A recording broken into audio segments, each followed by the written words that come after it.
From the Tamil Heritage Trust, a very happy new year to all of you and a warm welcome to the very first talk of this year, titled The Life and Works of Sir William Oriental Jones, Britain's Greatest Gift to India. I think most of us have heard from time to time this remark attributed to the British imperialists that they said India has no history worth reading.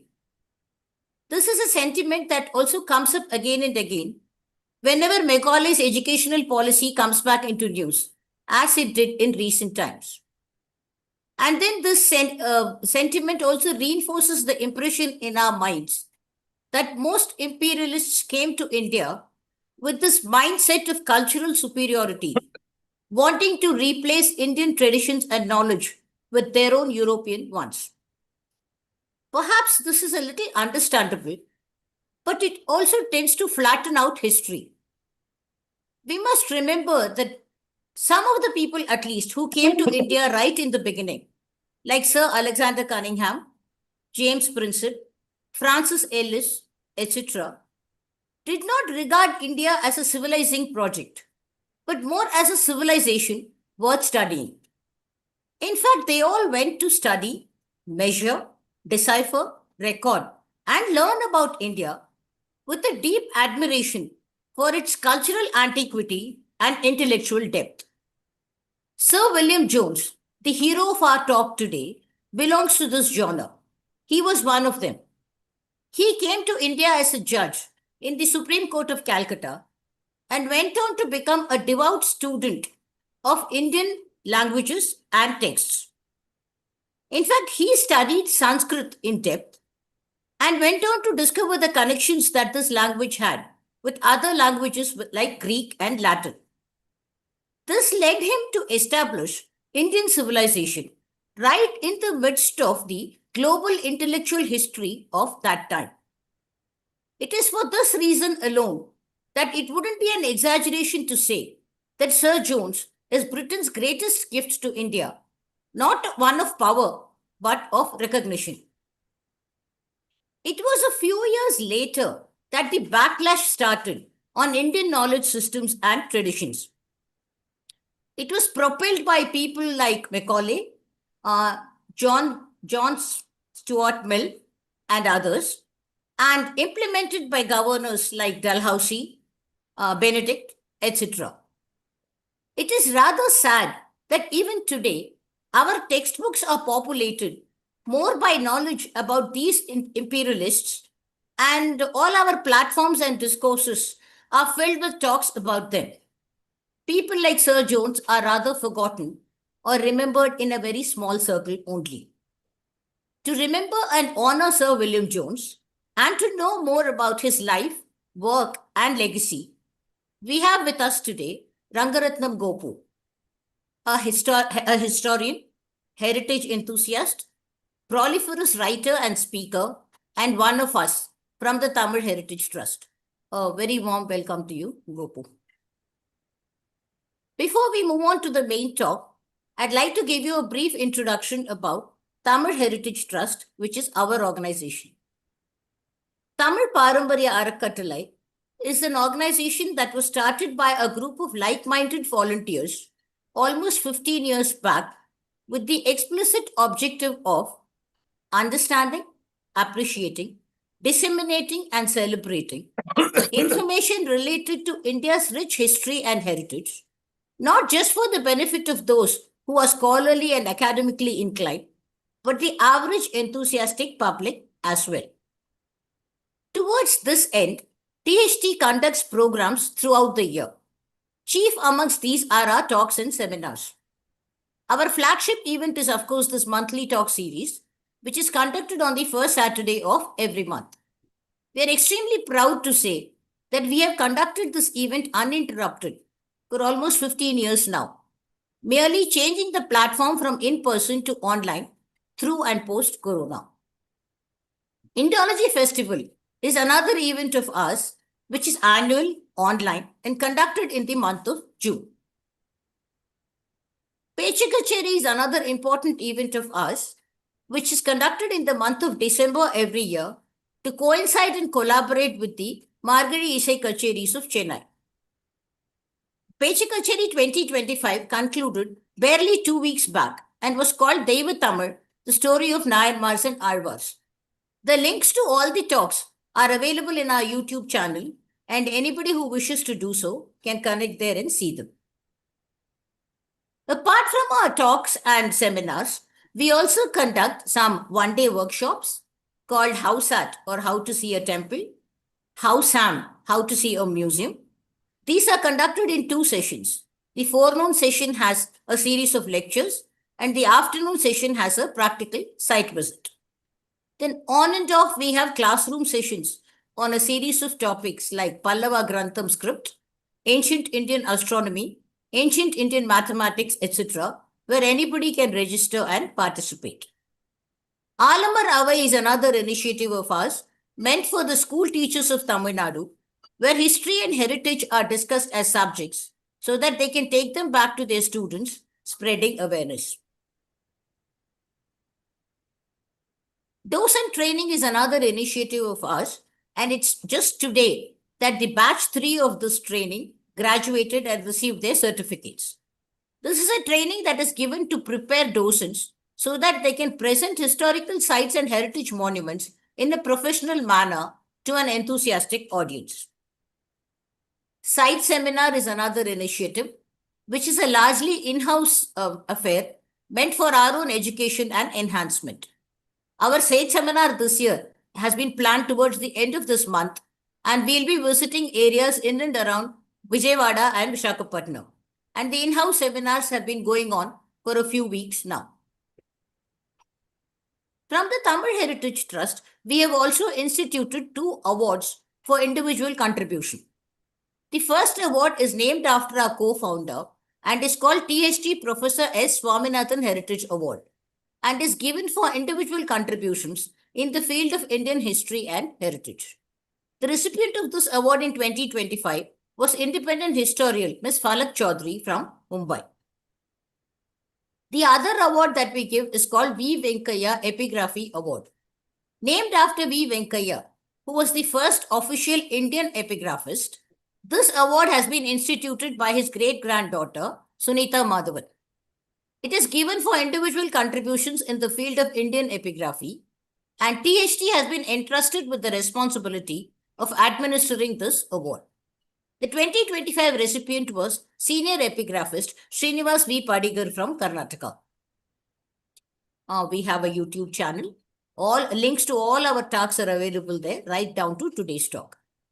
Please subscribe to the channel and click on the bell icon to receive notifications of future events. These are our social media handles. If you want to join our mailing list or to contribute in any way to our organization and its events in a voluntary capacity, you can mail us here. We are a voluntary organization. We do not have any dedicated financial backing.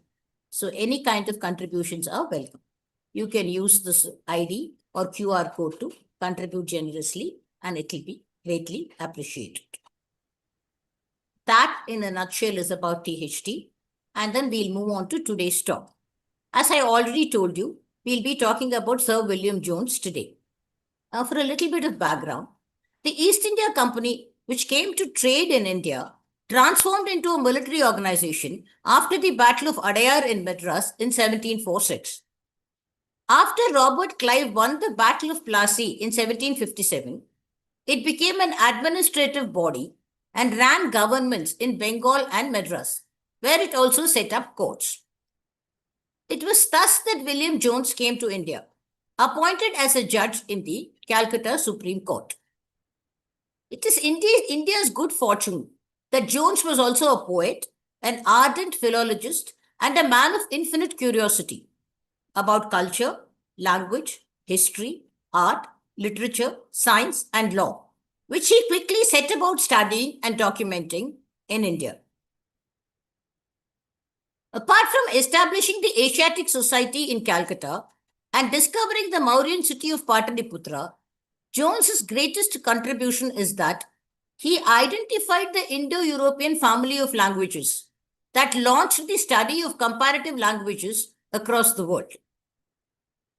In a span of 10 years, the Asiatic Society explained more of Indian history, culture, and society to Britain and Europe than they had known since the invasion of Alexander 2000 years ago. The Asiatic Society continued for several decades after Jones, with scholars like Henry Holbrook, H. Wilson, James Prinsep, and Alexander Cunningham, who discovered vast swathes of forgotten Indian history, thus enlightening the world about India's amazing cultural, social, artistic, and literary variety and splendor. Today's talk will highlight the life and accomplishments of Sir William Oriental Jones and his legacy. A little bit about the speaker. As I already told you, Rangarathnam Gopu is one of us from the Tamil Heritage Trust, a core member almost from its inception. He needs no introduction to most of us. But for those of you who are joining us for the first time today, Gopu is not very different from Jones.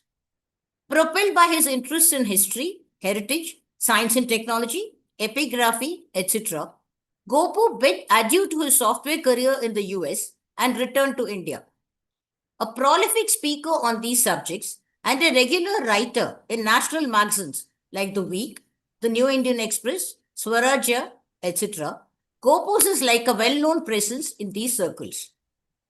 His other initiatives include co founding the Varahamihira Science Forum for taking science to the public, being a heritage resource person for conducted tours to places all across India, conducting courses on Indian astronomy and mathematics and on Pallava Grantham script for the public.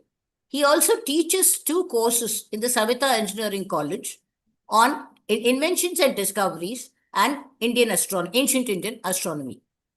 An awardee of the Vedavalli Memorial Heritage Award for services to culture given by the Ramu Endowments, he was also a cultural consultant for the Roots and Roots exhibition as part of the 2023 G20 summit.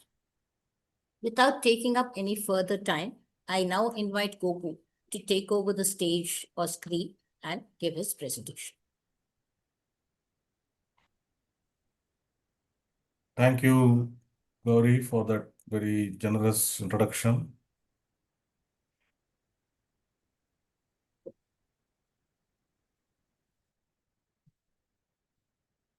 So I've made some problem. Let me just check 1 second.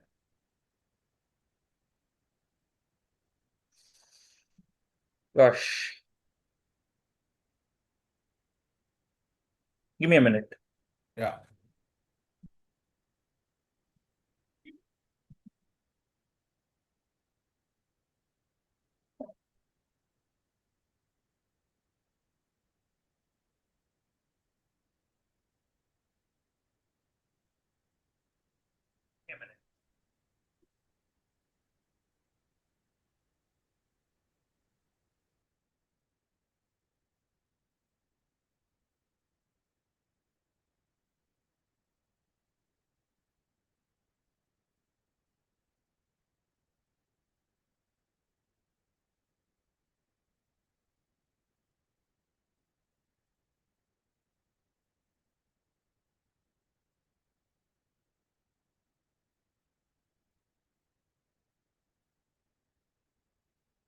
I think we are back. Just 1 second.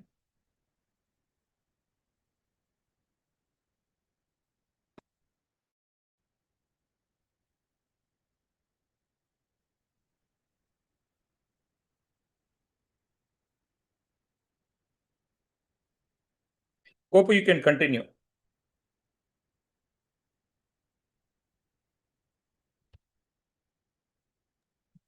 Yeah, we are extremely sorry for that break in our live streaming. I think it has been set right, and the speaker will continue from where he left off. Thank you for your understanding and patience.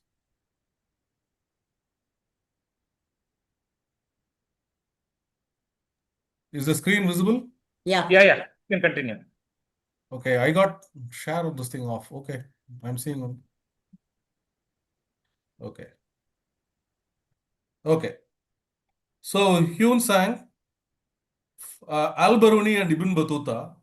Al-Biruni, who came here when around the time of Muhammad Ghazni, and Ibn Battuta, who came here a couple of centuries later, have left extensive accounts of their travels. And much later, Nunes and Paes, two Portuguese travelers who came to Vijayanagar during the era of Krishnadevaraya, around that period, they also have left extensive accounts. These are all famous travelers' accounts. Most famous among the Englishmen for most English speakers is a person called Rudyard Kipling. And Kipling's accounts are very fascinating. And he is another person who came here was the American Mark Twain. Mark Twain actually had a very good idea of, or had an appreciation of India. And his writings are strangely not that popular in India. Probably the most famous one is Max Muller, whose writings about India are extensive, but I'm told that he never visited India at all. So these are the famous people. Barely known are some of the greatest scholars from England during the company rule and later the British Raj, who traveled to India and discovered and contributed enormously to world scholarship and Indian scholarship. And foremost among them is William Jones. And his contemporaries, Francis Buchanan, Horace Heman Wilson, one generation later, Ellis, his another contemporary, Mackenzie, Prinsep and Cunningham is probably his greatest successors. These people are almost unknown outside of a very small circle of people who study history very passionately, or in the circles that study archaeology, epigraphy, etc. Two very infamous people are much better known.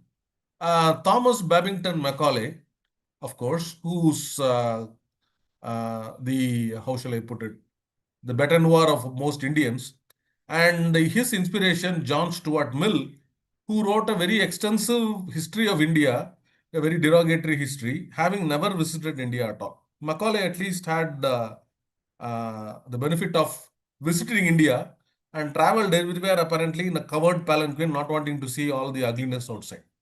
Anyway, so why is this? And what was William Jones's contribution? And why are we talking about him today? William Jones is most famous for being what is called a philologist. Much later, this word would evolve, and we today call, we call these people linguists, a person who compares and studies languages and similarities and discoveries and differences. He was born in 1746 in London, in England, in a fairly comfortable family, which is very unusual because a lot of super scholars they come from poverty and they rarely make any money and they become famous only after they have passed away. He was the son of William Jones, the mathematician. So he's had the same name as his father, and Mary Nix, a lady there. And William Jones, the mathematician, that's whose picture we are seeing on the right, was actually well known in English society. He was a friend of and contemporary of Isaac Newton and Edmund Halley. And he himself was a very good scholar and was made a fellow of the Royal Society in 1711. What we should know him for, but we rarely do, is that he is the one who introduced the symbol pi, the Greek symbol pi, that we use regularly in geometry, right? We use pi to represent the ratio of the circumference of a circle to its diameter, and we think it is from the ancient Greek. But the Greeks did not use just the letter pi. They just called it this ratio of circumference to diameter. He came up with the alphabetical symbol to represent it as a shortcut. And he intended it to stand for the first letter of the word periphery or perimeter, which we also call circumference of a circle. So that's what he was using it for.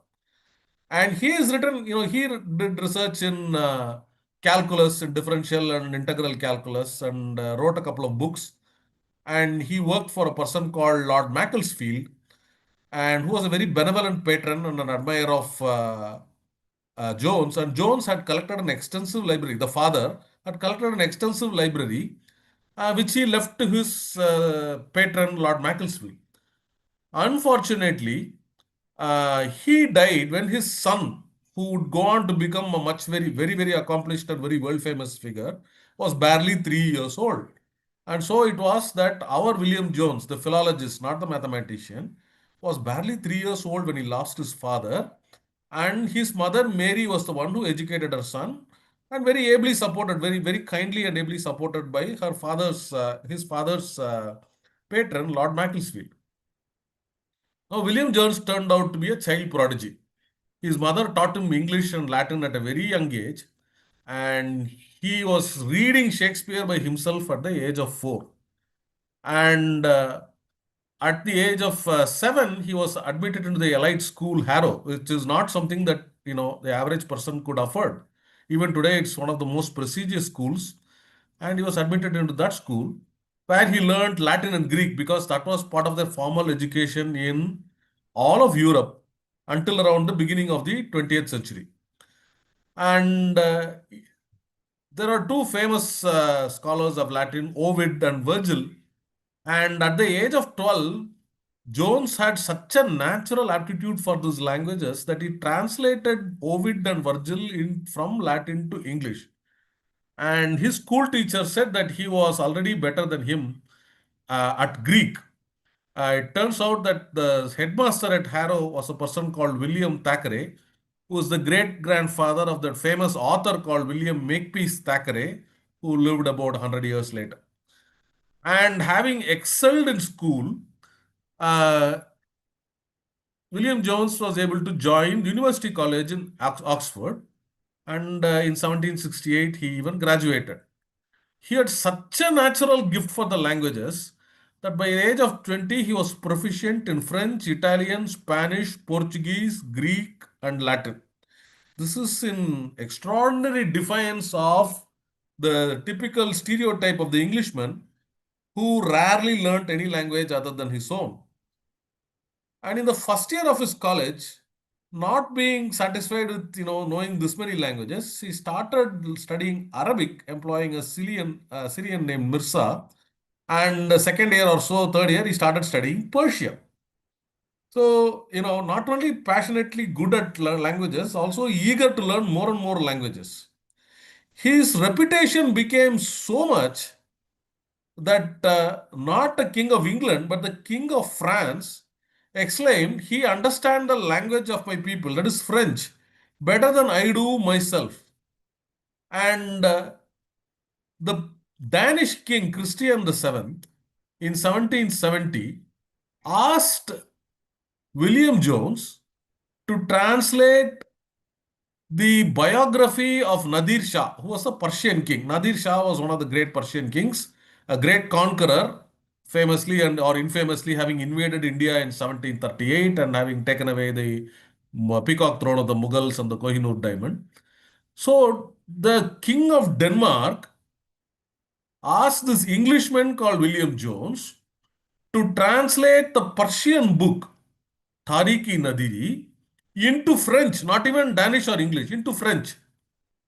What reputation he must have had to have, even had such a request to get into that.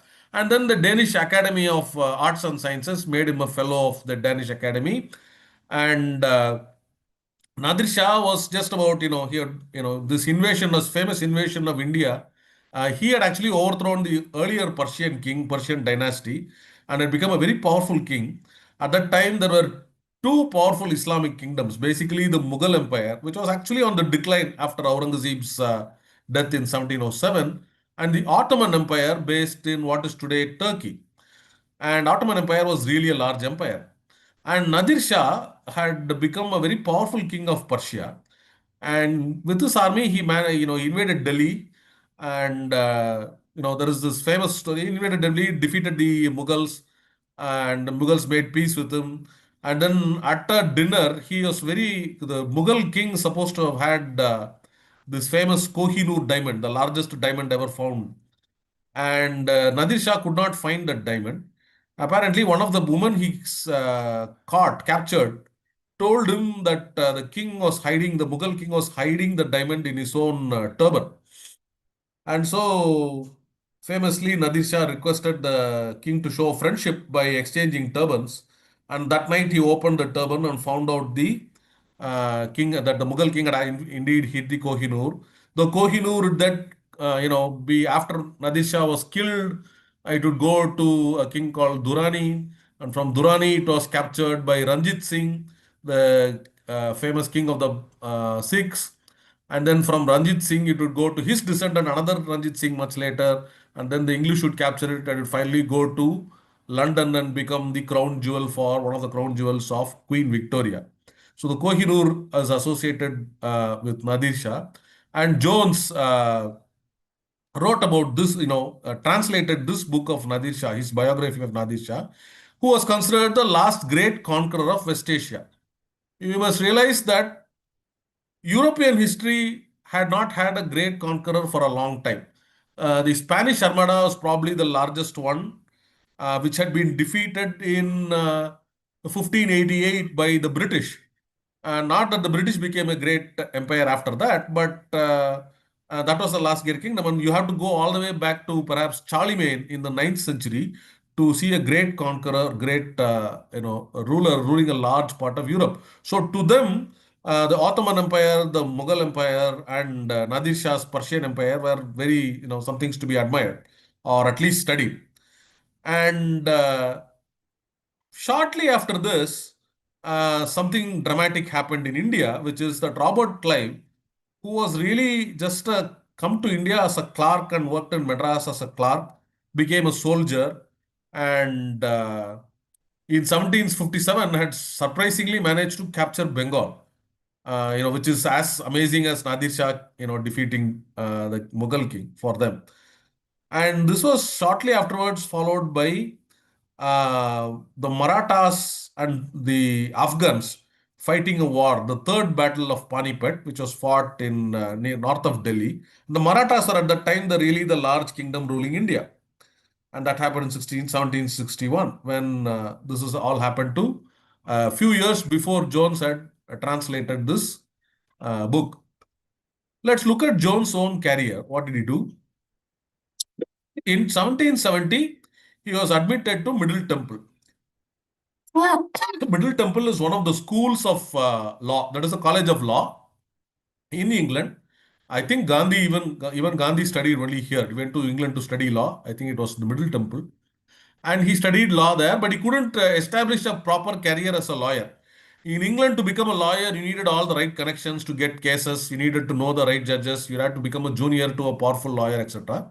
So he could not establish himself as a proper lawyer, but he alternately took a career as a tutor to a 7-year-old boy, the son of a very rich and very powerful Earl of Spencer, and that boy himself was called Lord Althorp. So for a few years, he was tutor to this young boy, but he was pursuing his own linguistic interest, and in 1771, he published a grammar of the Persian language. He had mastered the Persian language so much that he had written a grammar of the Persian language. Remember now that Persia had been a Muslim kingdom since around the 7th century because uh, shortly after the rise of Islam, Persian Empire, which was one of the two great empires of the ancient past, the Roman Empire and the Persian Empire were fighting for 200 years before the rise of Islam. And their religion before Islam was what is called Zoroastrianism, what we call the Parsi religion. People like Ratan Tata, etc., of the Parsi religion, most of us know. And that religion had fallen to Islam. And this was not known to the Europeans, but a Frenchman called Anthekel Duperon discovered the books of Zarathustra and the old religion of Persia that Zarathustra was the prophet of, that is the Parsi religion.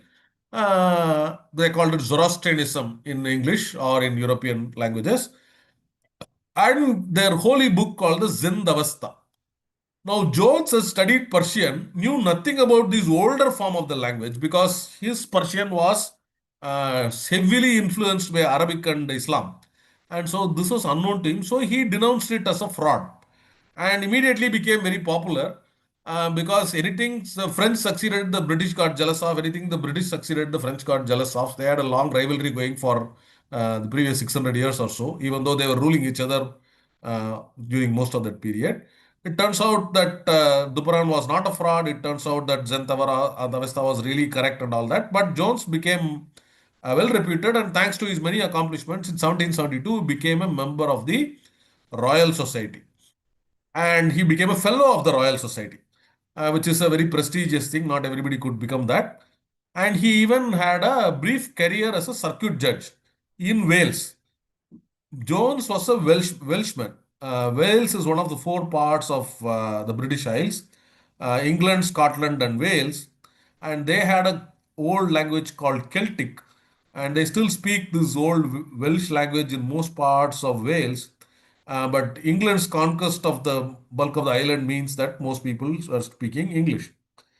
Uh, in his public life, he also became a friend of people like Benjamin Franklin, the postmaster from America, Philadelphia, who was there trying to request the British Parliament to be less oppressive. And when it didn't work, basically the American colonies declared a revolution. And they came up with the Declaration of Independence in 1776. Jones actually supported the American Revolution and so lost reputation among the English people. Not that they took him very seriously because he was not really a powerful person. In 1780, his ambition turned elsewhere. He wanted to become a legislator. So he stood for a parliamentary election from Oxford, but he lost probably because at that time election is in English history is very, very strange. Most people did not have votes. Some constituencies had like 5 people as voters. Some constituencies had like 100,000 people as voters.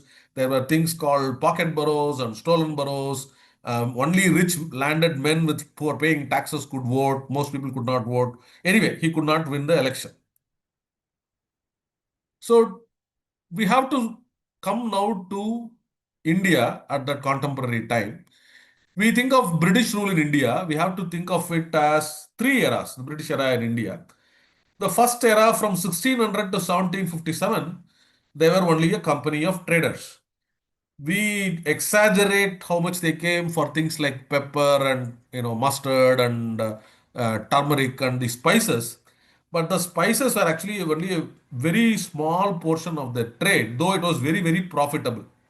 It was so profitable that we are told that the captains of the ships that took back spices, for example, pepper, they would take pepper back in gold boxes because pepper was much, much cheaper in, say, Kerala or where they bought this pepper. It was more expensive than gold when they bought it here. But when they went back to England and sold the pepper that they had bought in India, it was actually sold at a higher price than gold. So they could afford to, keep pepper in golden boxes. But the bulk of the money that they made came from cotton textiles. And they had established what are called trading posts, which they called factories. The factory was not a manufacturing factory, but a buying factory. And they were buying textiles from Surat in Gujarat, all over everywhere they could establish a port. Bengal, Orissa, famously Machilipatnam in Andhra Pradesh, and finally Madras. In 1640, they established the Fort St. George in Madras. It was mainly to buy cotton textiles. And up to 1757, really, that was their main occupation. In 1757, Clive started becoming very ambitious. Actually, it started in 1746, which I'll mention a little later. And after Robert Clive, the company effectively took over lands, both in Madras, where they captured a lot of territory by fighting the Arcot Nawab and captured a lot of land. And north, that army they went to Bengal, where they had a problem. Clive was sent to deal with the Bengali Nawab capturing some of the fort and not, stealing their money and something like that. And so Clive was sent as head of a troop to battle them. And what he did was ended up capturing all of Bengal. And from 1757 to 1857, the East India Company really ran the area that they captured. 1857, they had the Sepoy Mutiny, or what we now modern historians, especially communists and socialists, call the First War of Independence. Mangal Pandey, Jhansi Rani, Tantiya Tope, we all know these stories. And so 1857, after the mutiny was put down, the British Raj, That is, the government, parliament started, took away the right of the company to rule the country, and representatives from the British parliament started governing India until up till 1947. In fact, even up to 1950, when we got independence and we established the republic and constitution and so on. So, quickly, briefly about the East India Company. It was formed in England in 1600, and they tried to get trading rights to come to, when they established themselves in Gujarat, in Surat first, when Jahangir was the king in Delhi. And then they established forts and other trading places in several places. Meanwhile, the French, the Dutch, the Germans, the Danes, all of these people are trying to trade in India.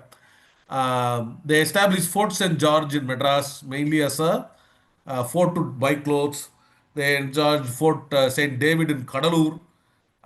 In 1688, meanwhile, England was going through a great turmoil, which I have to not discuss because of lack of time. I'm going to be skipping a lot of history because of lack of time, but a lot of interesting things happened in the 17th century in England.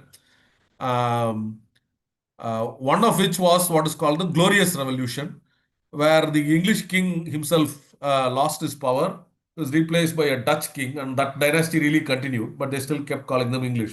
In 1689, Calcutta got a fort, Fort William.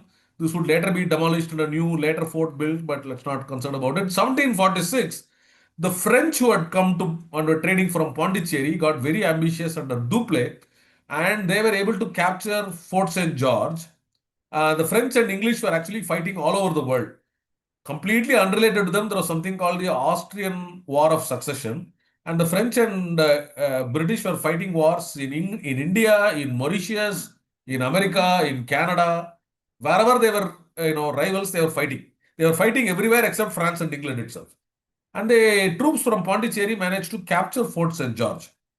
And one of the soldiers who was captured was Robert Clive, who was just a, clerk, was, is a really a writer clerk, and he was forcibly added to the army. And he managed to escape and run away to Kadalur, where another, colonel established what is called the Madras Regiment. Clive turned out to be very much better soldier than a office employee, and he very quickly rose to the ranks. And in the next 10 years, they were fighting the Arcot Nawabs, who had split into two factions, with French supporting one faction and the English supporting the other faction. So you hear things about Vandavasi and Arcot and Trichinopalli and all these places. And Clive became a very, very powerful leader. And these are called the Wars of the Carnatic. In 1757, he was sent to Bengal. And after a couple of skirmishes, a little compromise and all that, the famous Battle of Plassey happened, and Clive effectively captured Bengal. And suddenly he was ruling more land in India, captured primarily with Indian soldiers, even though there are British officers. Then the British king was ruling in England, or even the British Parliament was ruling in the British Isles. Now, this is unprecedented. What do you do in this situation? And Clive was not even a noble, he was not Lord Clive or anything like that. He would become Lord a little later. So an ordinary clerk had suddenly captured a very large territory, and they don't know what to do with this. And in 1760, he went back to England with 300,000 pounds. He would rival Elon Musk and Bill Gates today, the amount of money he captured. And in 1760, there in England, he became, a very important and very respected person, extremely rich and all that. And then in 1765, he was sent back to India. This time, there was skirmishes between the Nawab of Awadh, who was trying to conquer Bengali territory. Awadh is Ayodhya, and they were ruling really from Lucknow. The former Ayodhya became Awadh, and the Nawab was trying to capture some. He had become independent of the Mughal ruler, but he was effectively a subsidiary of the Mughal ruler in Delhi, who had become very, very weak. But Clive managed to defeat the troops under Clive managed to defeat the troops under the Nawab of Awadh, and instead of just taking or conquering the land, they handed over some of this land to the Mughal emperor, and in turn got a firman or a royal decree granting Bengal, Bihar, and Odisha to the company. So this is one of the greatest agreements. So, this gave them basically the right to rule these lands and take the revenue. Now, they didn't actually rule this directly. What they did was establish a system of zamindars who they asked the zamindars to rule those lands, but turn over a percentage of their collections every year to the company. And that's literally what happened. So, again, a very business deal that they managed to make a lot of money out of. Now, suddenly the company was making money not like a company, but like a government. And government basically can have infinite amount of money. So, in 1767, shortly after this, he went back to England, establishing, after becoming effectively Clive of India and Governor General and all that, and making England a very powerful force. Remember, the Marathas were still very powerful at this point.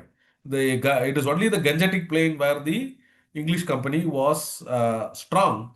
But in 1770, thanks to the ridiculous and exploitative financial policies and the behavior even of the zamindars, there was a huge famine in Bengal and vast numbers. The numbers are mind-boggling. We say they say at least nearly 10% of the population perished in a famine, mainly because of agricultural policies, hoarding, having to pay taxes, etc. And some people say that almost one third of the population was wiped out. And this caused a great outrage not just in India but in England also. And the English parliamentarians said this is great atrocity, and they wanted to impeach Clive and confiscate all his money, and said they made, unfortunately or fortunately, they made ridiculous claims pretending that Europeans were so honest and so clean that no European ever was corrupt at all. And Clive was the first person in the history of all of the world to be so corrupt, and it was because he had become influenced by Indians, and Indians have always been corrupt. Most of the people in parliament were shareholders of the East India Company, and Clive had made them a lot of money. So naturally, the Clive was pronounced innocent. Meanwhile, Warren Hastings, one of the soldiers under Clive, was made Governor General of Bengal. In 1774, Clive committed suicide under mysterious circumstances. There was a note that he was ill, that he accidentally killed himself, accidentally shot himself, sliced his neck accidentally with a knife, and so on. Um, in 1776, something else happened. The American colonies, New York, Connecticut, all those Virginia, North Carolina, all these colonies, Pennsylvania, all these colonies decided to form a new country and declare independence, and for protesting the high-handedness of the British Parliament. Then basically they lost. So this is kind of the contemporary picture of India at that time. The Marathas at that point were actually a very powerful empire. They were ruling nominally from Pune. There's a Peshwa ruling at Pune. This is just before Clive's conquest. Nawab of Bengal was defeated by Clive, and he had taken over that area. The Nawab of Oudh or Awadh was there. The Delhi Sultan or the Mughal was really a feudatory of the Maratha Empire at that point.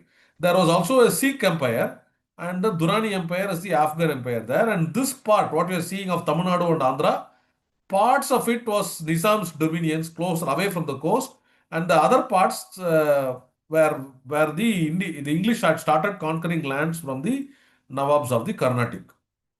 And they had captured Bengal, suddenly they had a big empire. In these circumstances, having captured Bengal, and now having the responsibility of ruling a very large portion of the land, the British had to form government, not just run a company. And so they formed not just a government, they also formed a judiciary and a body of law, etc. And people like Hastings wanted very competent people to become judges and officials of the newly created Supreme Court of Bengal.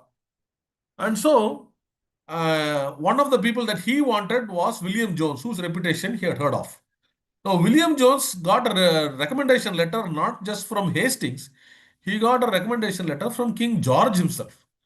The king wrote a letter to the Lord Chancellor, Lord Thurlow, saying he would take the appointment of Jones to the Bengal Supreme Court as a personal compliment. Now, whatever parliamentary etiquette they had, whatever so-called supremacy of parliament and all that, the king, a letter from the king was still very important and very influential. And so, 3 days later, Jones was appointed as what's called a puisne judge. Puisne judge simply means any judge other than the chief justice. There was another person called Impe, that he was the chief justice. There was only 4 judges in that court, and Jones was appointed as the puisne judge with a salary of 6,000 pounds a year. 6,000 pounds in 1780. Imagine. Jones realized that this was a princely sum, an enormous sum, and he would earn more in 5 years in India than 20 years in England. So he gladly accepted, and anyway, he was not making much money in England. In a few days, barely 2 weeks, he was knighted and he became Sir William Jones. And because of this, his marriage proposal to the lady he was courting, Anna Maria Shipley, a lady of London, was a daughter of a vicar, I think. And she accepted, and they got married, within 3 weeks of the knighting. And both of them got a passage to a ship called the Crocodile. And at that time, there is no Suez Canal, so you had to come all the way south to South Africa to Cape of Good Hope and cross the Indian Ocean and comes around Sri Lanka and go all the way to Calcutta. They briefly stopped for a couple of days in Madras. Then the ship sailed on to Calcutta, and Jones and his wife Anna Maria. Look at how fast things change. If you get a kingly letter and you get an appointment as a very powerful official in India. Remember, this man had only been a circuit court judge in Wales, not even in England.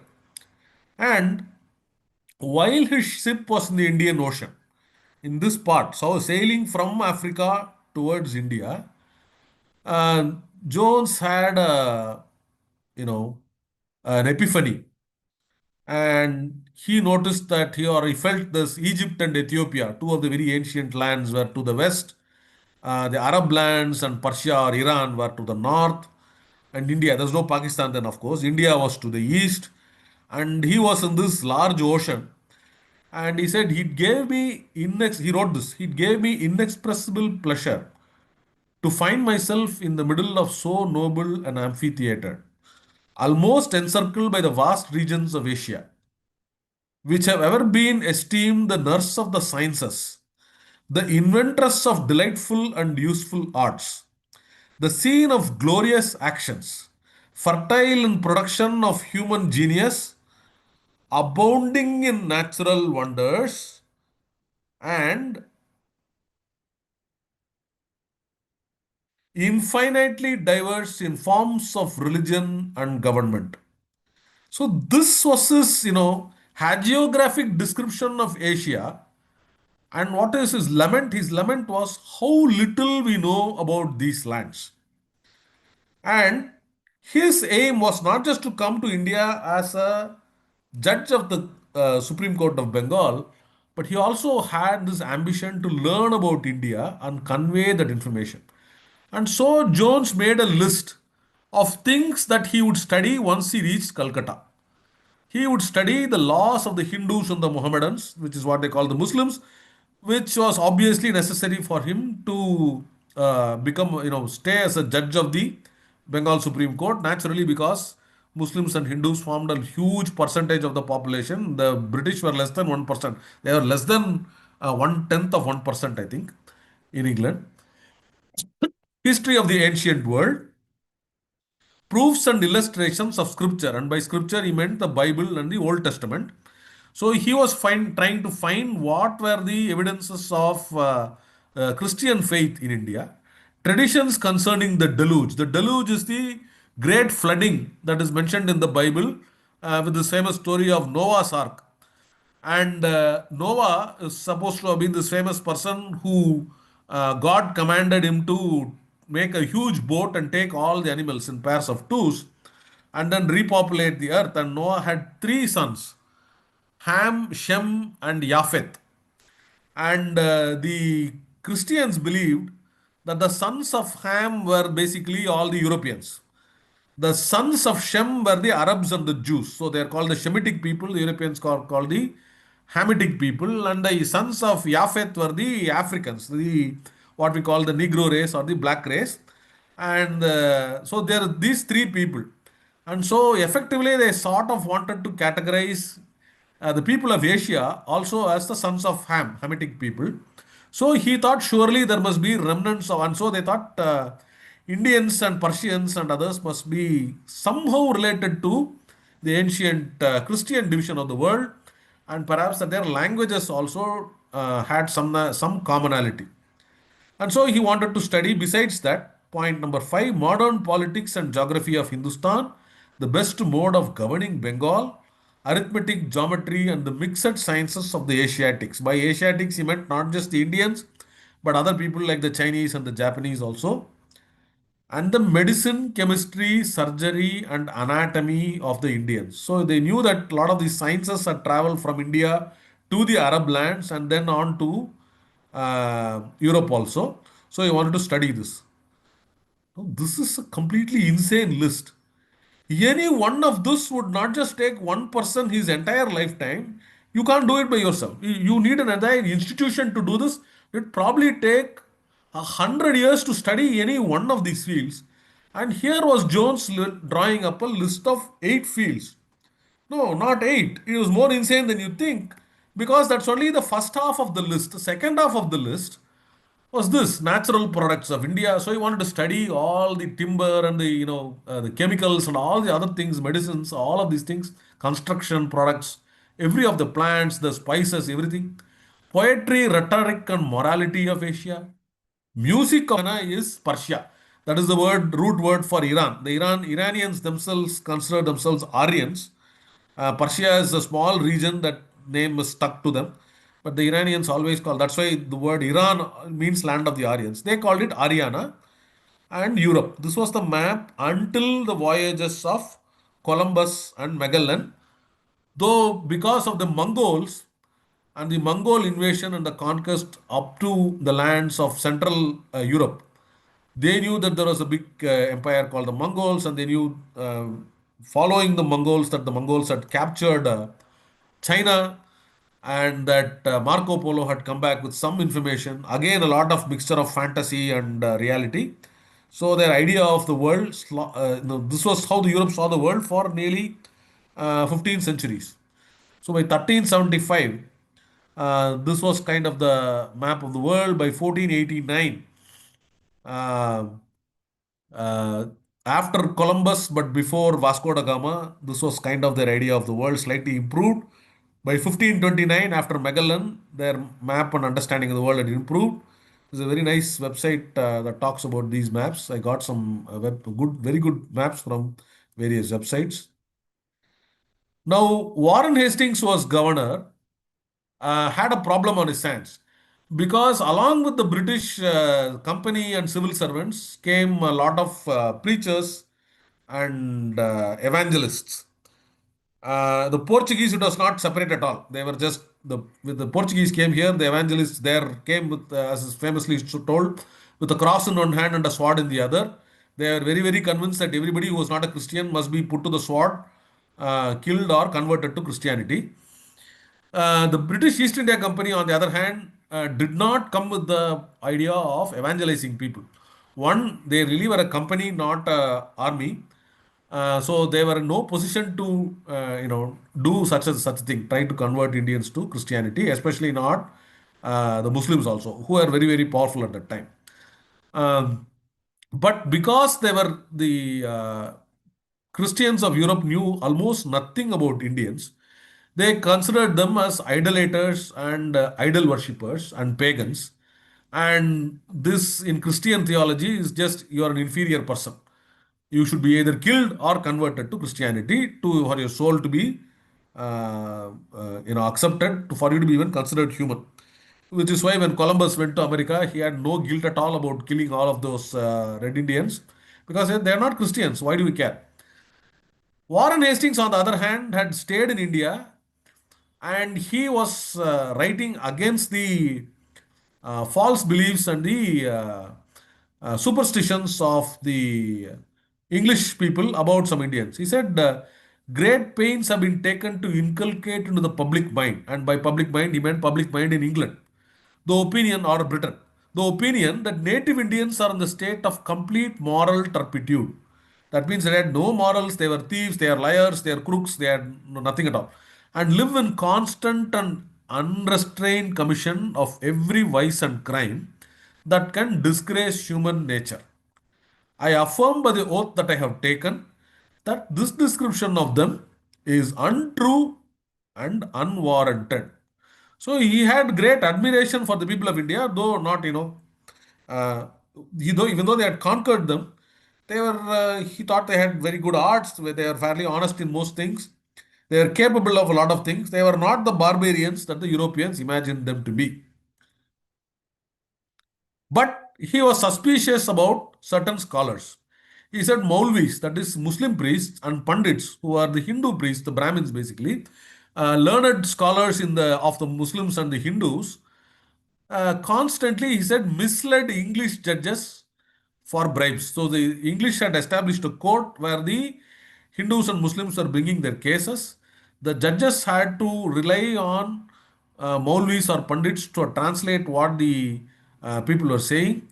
And they were judged using Hindu law and Muslim law, though Sharia law and Manusmriti, Mitakshara, and other laws that the Indians had. And he said that Englishmen need to learn the laws of the land. That is, they had to learn the laws of the Hindus and the laws of the Muslims. And for that, you had to learn Sanskrit and Arabic and rule the natives, that is, the Hindus and Muslims, with their own laws.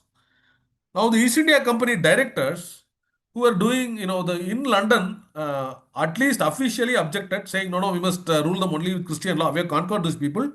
We must rule them with Christian law. But English Parliament and King George agreed that that was probably not very practical.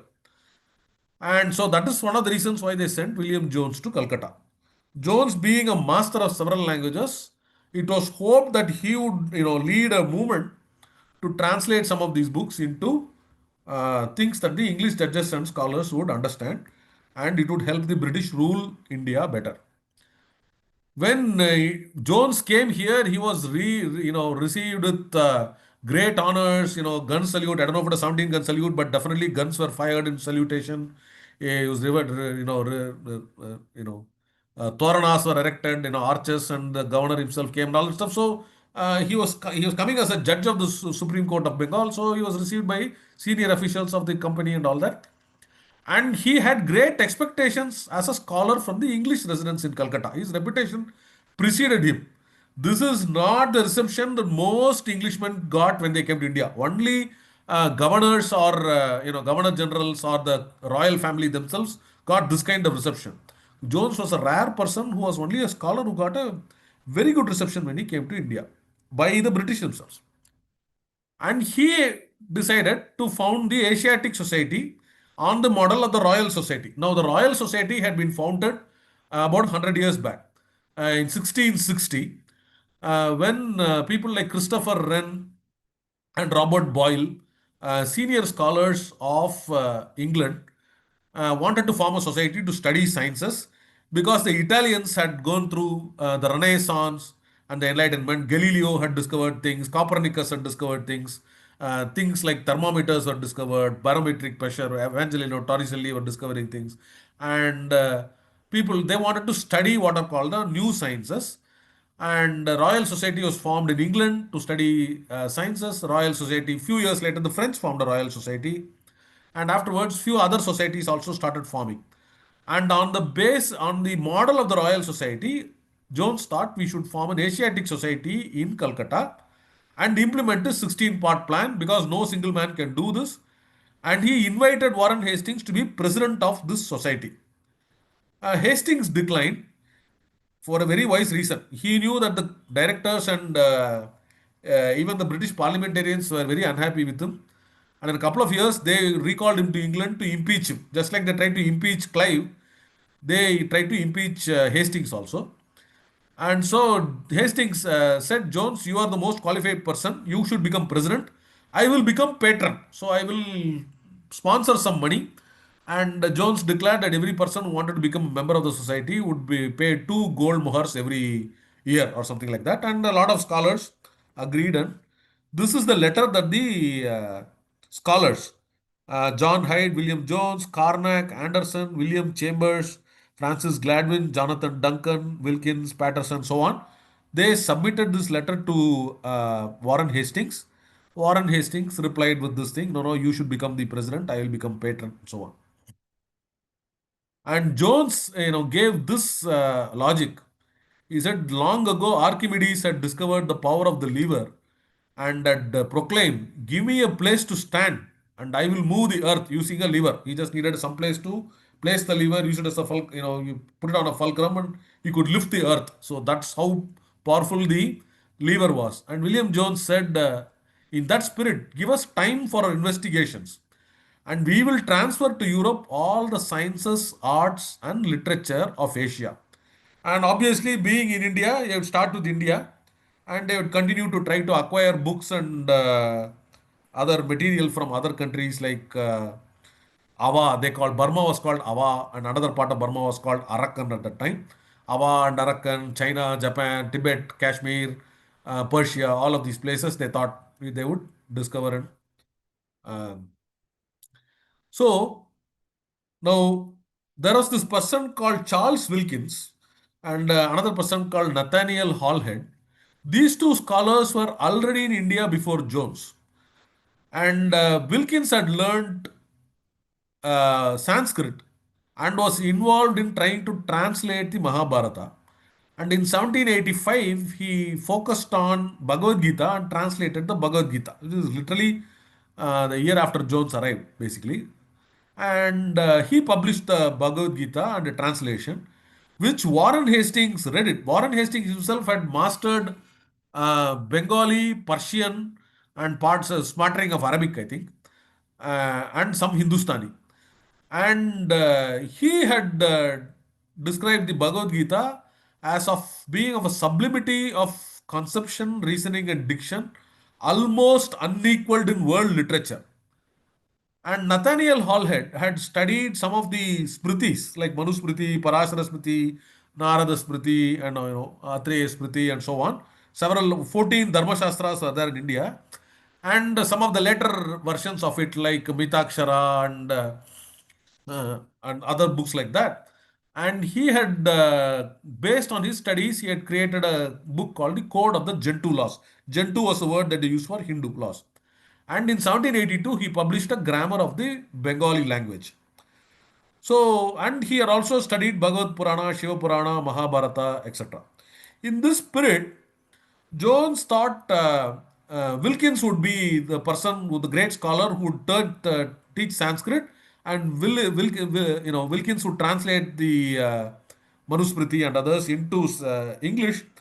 But Wilkins decided he would go to Varanasi because rather than Calcutta, he thought the place where the Indian scholars, Varanasi has been a land of reputation, the city of reputation, as the place where Hindu scholars lived in since the times of yore, unknown times. So he thought I learned more from the Pandits of Varanasi than the Pandits of Calcutta. So he went there. But he took ill. His health was not doing well at all. And he said, no, no, I can't last very much here. The weather and climate in Varanasi is worse than the climate in Bengal. So I'm going back to England to avoid dying young here. Sorry, even he's already fairly old.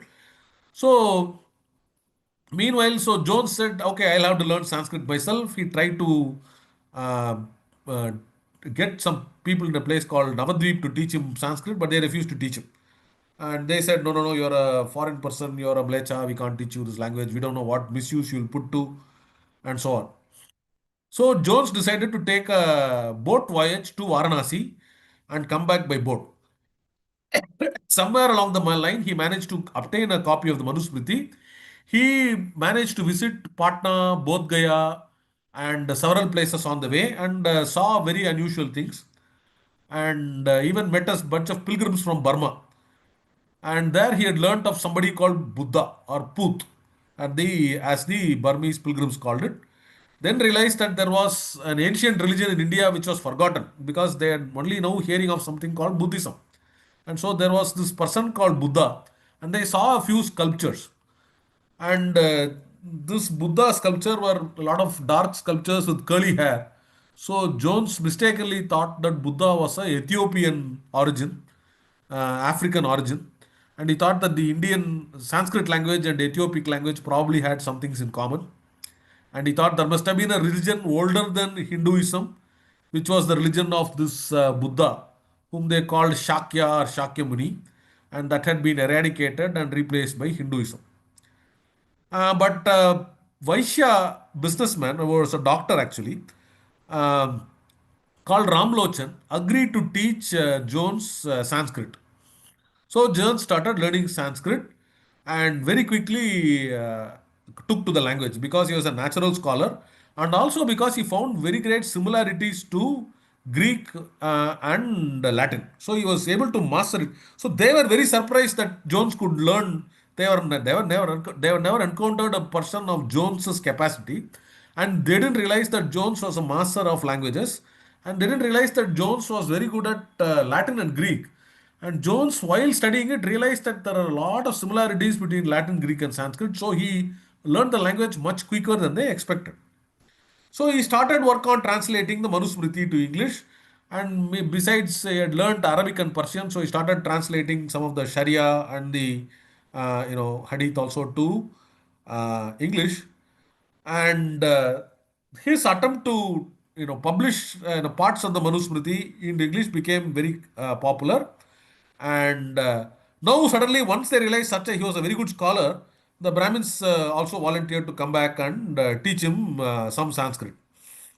In fact, Jones started composing verses, and they some of them were so taken up by the verses they were teaching some of these stanzas to even their children. And Jones had discovered while studying Sanskrit, and he talked about it in a third lecture.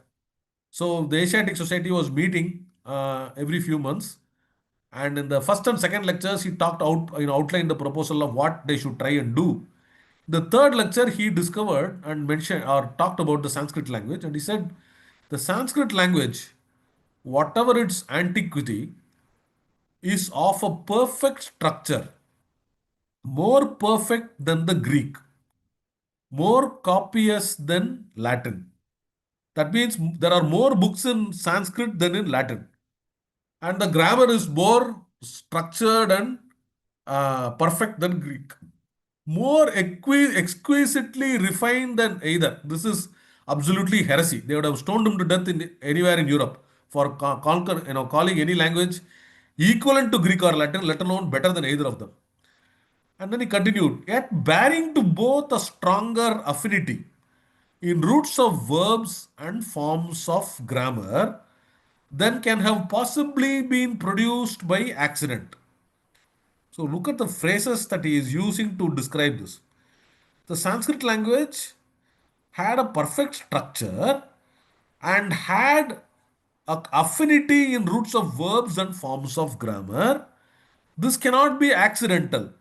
So strong was this affinity that they must have some common source. That is, the Greek, Latin, and Sanskrit must have some common source. And there is reason to believe that Celtic, his own language, the parent language of English, uh, Welsh, Scottish, etc., which had dramatically declined because of the domination of the heavily Latinized and Frenchified English, and Gothic, which is the ancient version of German. And also, he taught to Old Persian that these languages also must have some commonality with Greek, Latin, and Sanskrit. So, this was his contention. And with this statement, basically, Jones established or claimed that there was a language family of which Greek, Latin, Persian, Gothic, and Sanskrit were all daughters of the same language or derived perhaps from Sanskrit. And so, with this, he established the concept of a language family, and launched the era of linguistics or philology as a field of study. So, once people started comparing languages, they realized that you could see commonalities in the languages. And so, was there only one language family or there are many? Much later, 30 years later, another scholar from England, Francis White Ellis, would come to Madras and discover Dravidian language family. Even before that, another of his colleagues called Marsden had gone to Indonesia, studied a lot of the languages in Malaysia and those places, Indonesia, and to discover something called the Malayo-Polynesian language family. So, now what did Jones base this on? Now, the alphabets of these languages are dramatically different: Greek, Latin, Sanskrit, and Persian. Greek and Latin have different alphabets. The Latin alphabet, called the Roman alphabet, is the parent alphabet of all the European languages like French and German and Spanish and English. And they are both written left to right. And alpha, beta, gamma, delta is where A, B, C, D comes from. So they knew that there are commonalities.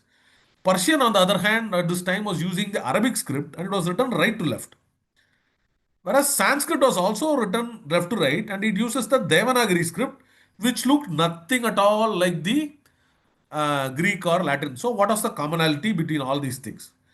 But it is not in the writing system, but in the vocabulary, the sounds, and in the rules of grammar that Jones thought there were similarities. And the reason he thought it was more structured was that unlike the Greek and Latin alphabets and all the European alphabets, where the vowels were intermixed with the consonants, and there was no short vowel and long vowel, which distinction is very clear in Sanskrit and all the Indian languages. In Greek, there is only one such letter like that. That is the O, right? The omega, O mega, and O micron. The short O is called O micron, short. O and the long O is called O mega. The alpha, epsilon, etc., they don't have that, and so they are kind of not. That's because those languages got their alphabet from an ancient language called Phoenician, which preceded all of these, and by the time of had disappeared, even 1500 years before that. Third, he saw that the Sanskrit alphabet, the consonants ka, cha, ta, ta, pa, etc., are ordered by the origin of sound, and that is ka comes from the back of your throat, cha comes from a little further in your tongue, ta, ta, and then ta is your tongue is touching your teeth for ta, and pa is when your lips touch together. So the letters ka, cha, ta, ta, pa come from back to front. And so that ordering he thought was brilliant. A, E, U, also the vowels or sounds comes like that. There is something called Visarga. That is, we say words like Ramaha, Krishnaha, Vishnuhu, Shambhuhu, Harihi, Girihi. That at the sound, we are actually supposed to be Rama, Krishna, Indra, etc. Vriksha, Simha. That last sound in Greek, in Latin, it would be us. So Julia, Julius, Octavius, Augustus, right? The us sound is the Visarga, which is formalized as us. And in Greek, it becomes is, right? Socrates, Hercules, Archimedes, Hercules, and words like that. So I thought the Visarga is something that is common in these languages. There are three genders, male, female, and neuter, which is also common. Three numbers, singular, dual, and plural. Most languages have singular and plural, but Sanskrit, Greek, and ancient Latin had a singular, dual, and plural. That is, they had one word for a singular, like Ratha. Ratha means one chariot. Rathau is two chariots. And Rataha is many chariots. Like Vriksha is a tree. Vrikshau is two trees. Vriksha is many trees. So singular, dual, plural, something that the ancient Greek and Latin also had, though. So that this kind of structure. Then declensions or cases in nouns. I'm just giving some examples. For example, in Sanskrit, the case, what we use words like by some person, to some person, from some person, etc., are agglutinative. That is, they take the root word and the root word is attaches a sound to it. For example, Ramaha simply means Rama. Ramam means Rama as an object. Ramena means by Rama. Ramaya means to Rama. Shivaya means to Shiva.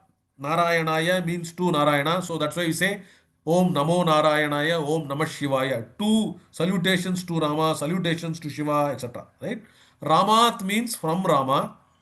Genitive Ramasya, that is the apostrophe s, his, somebody's. So we say Ramasya, Krishnasya, etc. That means belonging to Rama.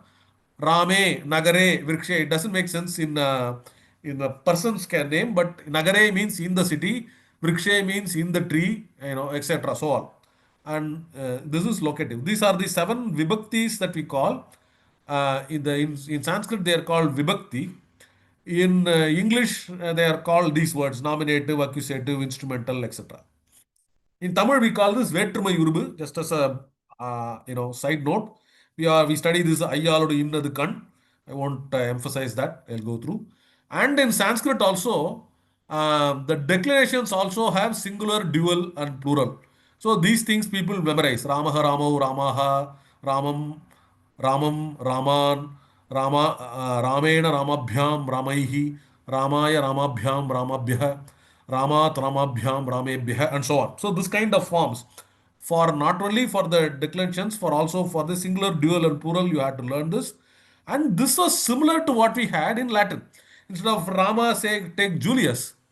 And though nominative, in Latin there are not seven declensions, but five, four, etc. for different words. And based on how the word ended, also there are some variations. So it would be Julius, Julii, Julium, Julios, Julii, Juliorum, Julio, Julius, Julio, Julius, etc.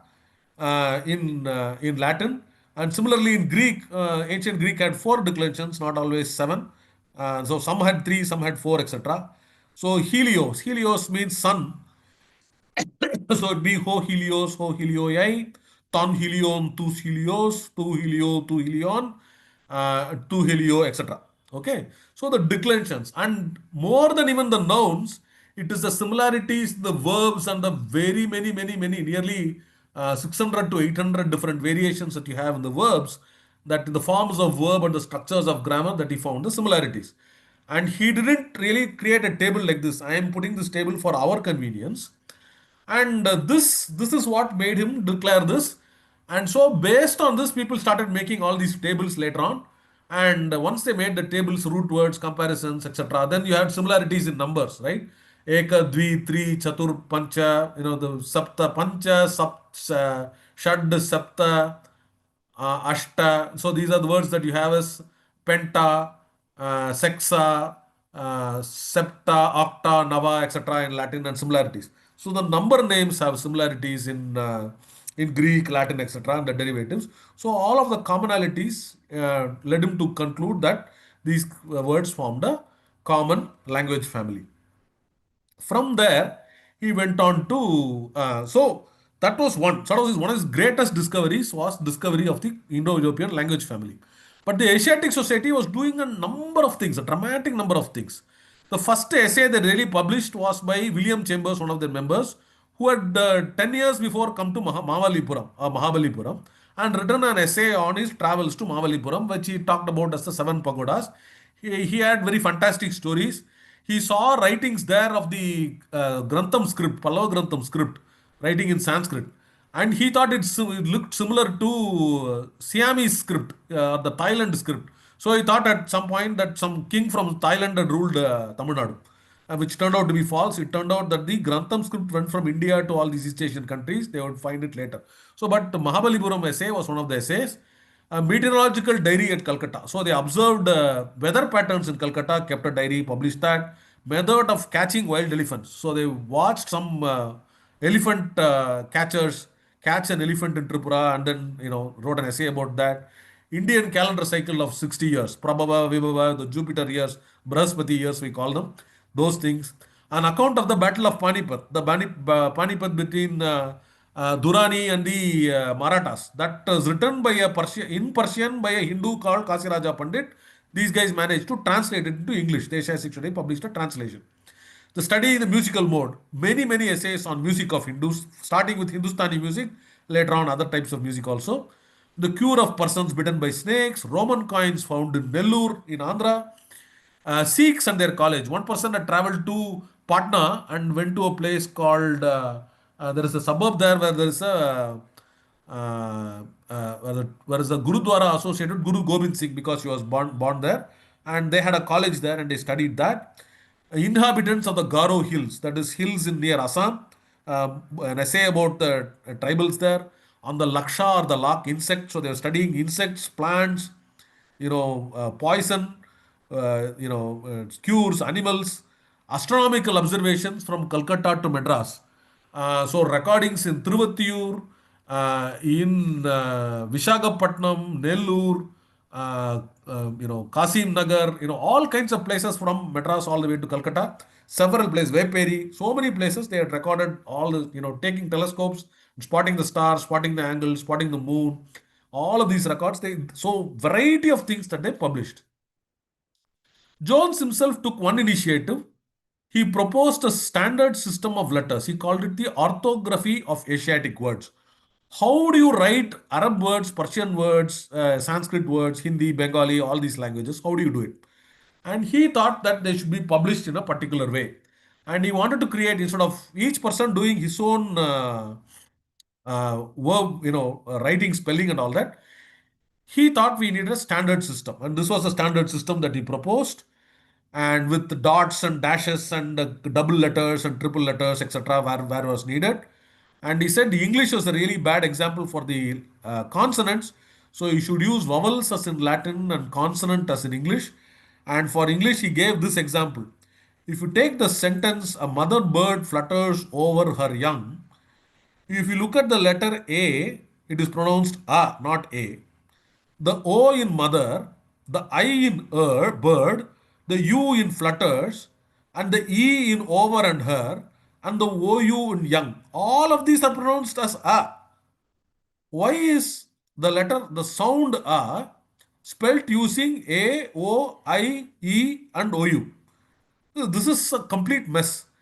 This is why he thought, Sanskrit had a much, much, much better alphabet and the way they letters. Because in Sanskrit or in all Indian languages, a letter can only be pronounced in one way, and for each pronunciation or sound, there is only one letter. You can't have multiple things. Except in Tamil for the Vallinam, this tends to be true. And so he thought we needed a different system or an orthography to represent it, and he came up. So it's a meta idea that he's proposing, and it was mostly accepted with certain modifications later on. So he also came up with a system to catalog Indian plants. Okay, Carolus Linnaeus, the Swedish botanist, had started what is called the binomial nomenclature, and he used mostly Latin and Greek for several of these plants. But he thought Jones had come to India studying a lot of plants, and he thought this is what he wrote in this essay. Hundreds of plants imperfectly known to European botanists grow wild on the plains and in the forests of India. Amarakosha, a thesaurus of the Sanskrit language, has the names of 300 such medicinal vegetables. Medini, another book, may contain more. And Dravya Abhidhana, Abhidhana means names, Dravya means liquid. And so liquid kashayam, etc., made from these plants. Dravya Abhidhana includes a far greater number of the source plants.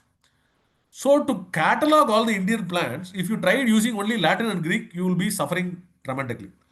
So the first step on compiling a treatise on Indian plants is to write their names in Roman letters and using their Sanskrit name rather than in a vulgar language. By vulgar language, means other languages in India like Bengali or Odisha or any of these other languages or Telugu or whatever. So just like the Europeans are using Latin rather than German, Spanish, etc., English, etc., to write the names, like Oraiza Sateva for rice, right?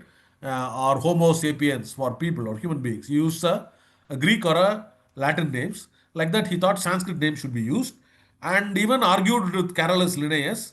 He said the Swedish botanist is using substantially Greek nomenclature, and he should use words like the future scholars should use words like champaka or hinna. Champaka is a Sanskrit name for a champaka, and hinna or henna is the Arabic name.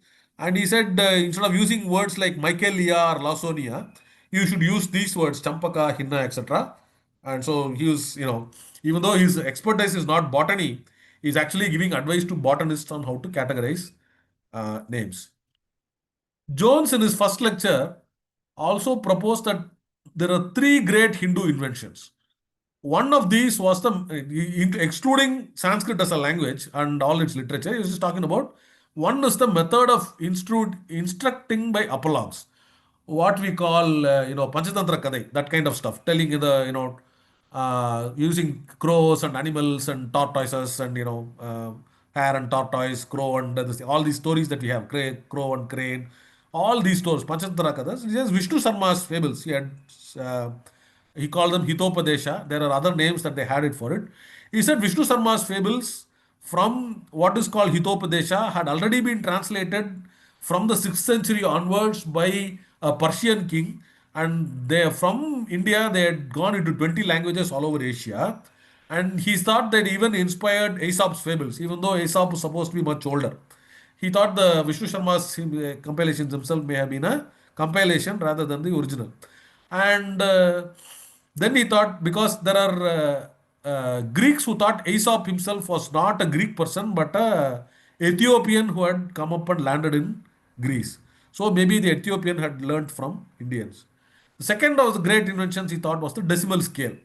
And by what decimal scale he meant was the zero and the place value system, which the Europeans are already using.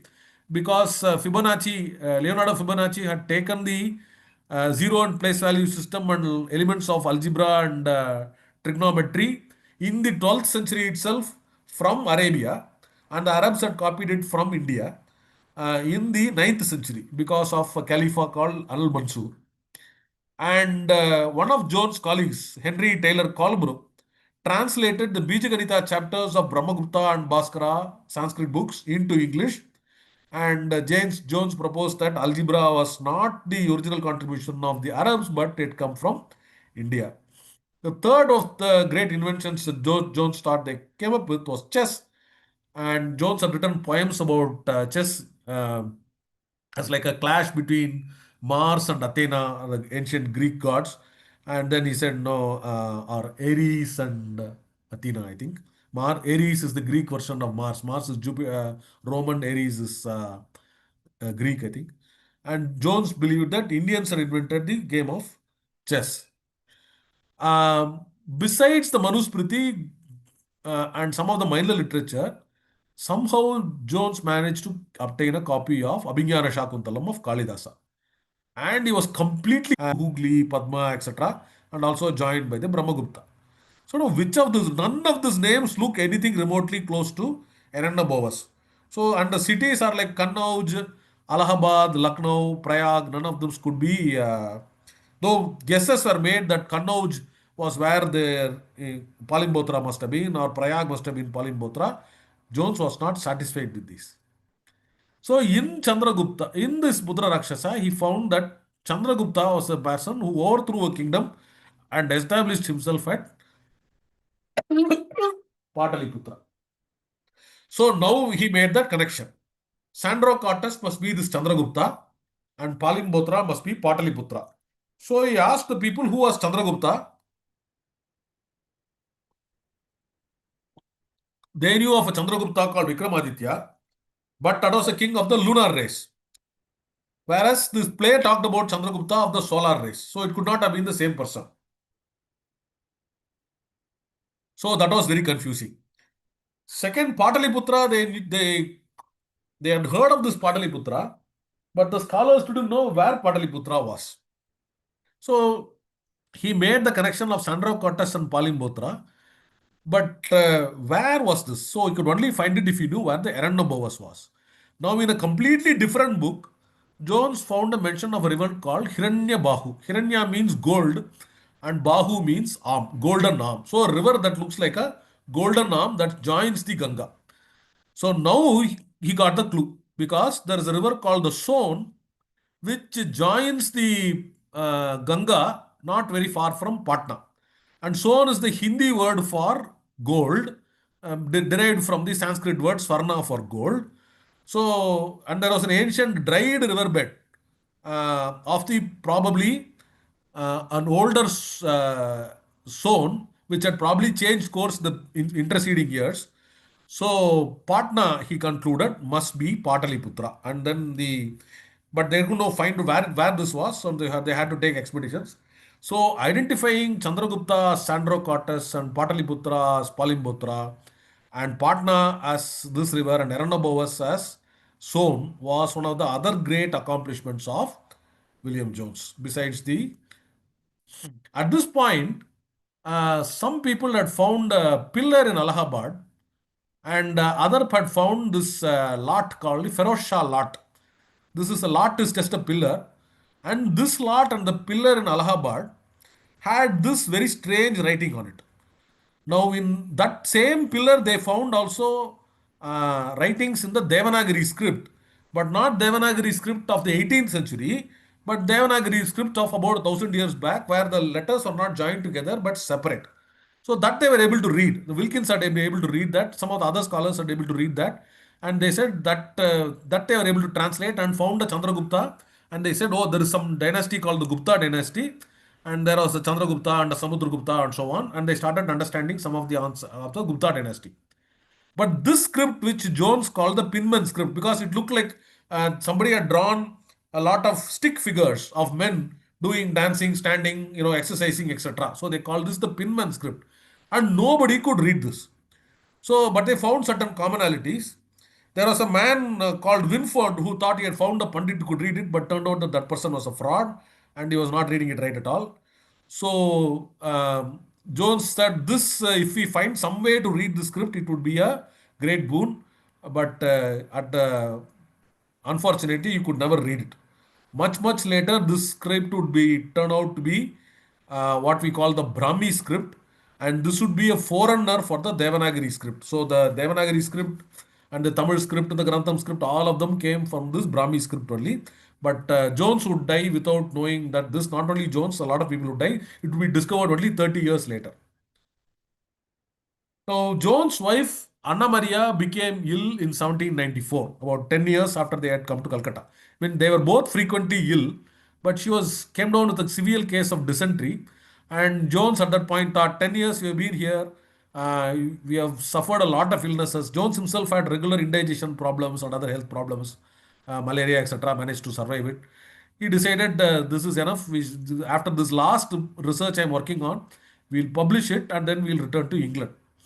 Unfortunately, unexpectedly, Jones himself suddenly fell very sick one day, and he was very feverish all day, could not get up. And the next morning, he was mumbling feverishly and incoherently, and very suddenly passed away.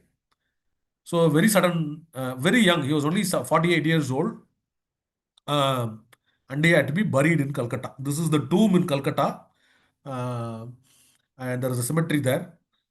And his wife, strangely enough, recovered and she went back to England. And John Shore, a person who had come to introduce, he was a lower level employee of the company, then became a very important person, rose to become the chairman of the company. Later on, would become temporarily, I think he also became governor of Bengal, the Fort William, and also. Later on, he would go back to England and become elevated to the peerage. He became Lord Teignmouth. And as Lord Teignmouth, he wrote about Jones. He wrote a biography of William Jones and dedicated it to Anna Maria, his Lady Jones. And this was unfortunately a very tragic event. Nobody had expected it. But after Jones, his own colleague Colebrook, um, Ellis, who had come 20 years later, came to Madras, discovered Dravidian language family. Marston, who also suddenly died very unfortunately, he was considered the second Jones of his time, a very brilliant scholar who had gone to Indonesia, etc. Colonel James Todd, who would collect coins. Wilson, another great translator of Sanskrit books. In fact, Wilson succeeded Jones as the president of the Asiatic Society, and Colebrook would succeed Wilson. And they both did a lot of, actually, Colebrook succeeded Jones, and Wilson succeeded Colebrook. They focused a lot on Sanskrit books and translating a lot of Sanskrit books. There's a person called Brian Horton Hodgson who went to Nepal and realized that there is some information about the Buddhist religion. There are others who went to Tibet. Then they had a war in Burma, and then in 1812 they started sending people to Sri Lanka. And then they found out that in Burma, Thailand, Sri Lanka, Buddhism was alive and well. It had not disappeared. So a lot of things about Buddhism that they found, and then much later came in 1801. James Prinsep came to India in 1819. He deciphered the no 1819 he came to India. In 1836 he deciphered the Brahmi script and discovered that Chandragupta of the Sandro Cortes was the grandfather of a king called Ashoka. and he discovered Ashoka, the Mauryas, and a lot of the history of the Indians were discovered. 600 years of Indian history were discovered by Prinsep. He was followed by his assistant Alexander Cunningham, who discovered the Sanchi Stupa, Barhut Stupa, and an enormous number of discoveries. One of the greatest persons to explore India, lived a long life. Prinsep also died young, Ellis also died young, Marston also died young, barely 40 when they all died. Fortunately, Cunningham lived a long life, Wilson lived a long life, and they established a lot of Indian history, and they continued to. Cunningham lived long enough to become established the Archaeological Survey of India after the company's rule ended and the British Raj took over in 1861. And then after this, unfortunately, um, this 20, 30 years of scholarship paralleled a lot of developments in England, and also the rise of people like John Stuart Mill and Macaulay, etc., who then came to India and went belittling a lot of the discoveries. And so Macaulay especially was extraordinarily influential. Bentinck, the Governor General who was in Calcutta when Macaulay came uh, to India, and Macaulay said we must we must rescue Hindus from Hinduism, convert them all from this barbaric pagan religion of idolaters, convert, throw away the Sanskrit, which all this nonsensical mythical stories of oceans of milk and oceans of curd, as he, contemptuously said. He said the entire library of Sanskrit is not, the entire collection of all Sanskrit literature is not equal even to one shelf of a European library, one shelf of a European library. And so, with that contempt, and by the time what they did was they had defeated the Marathas, they had defeated the Sikhs, they had conquered all of India, they had made great strides, they had invented the steam engine, they had discovered modern strides in chemistry, astronomy, several technologies. And so they become very, very powerful.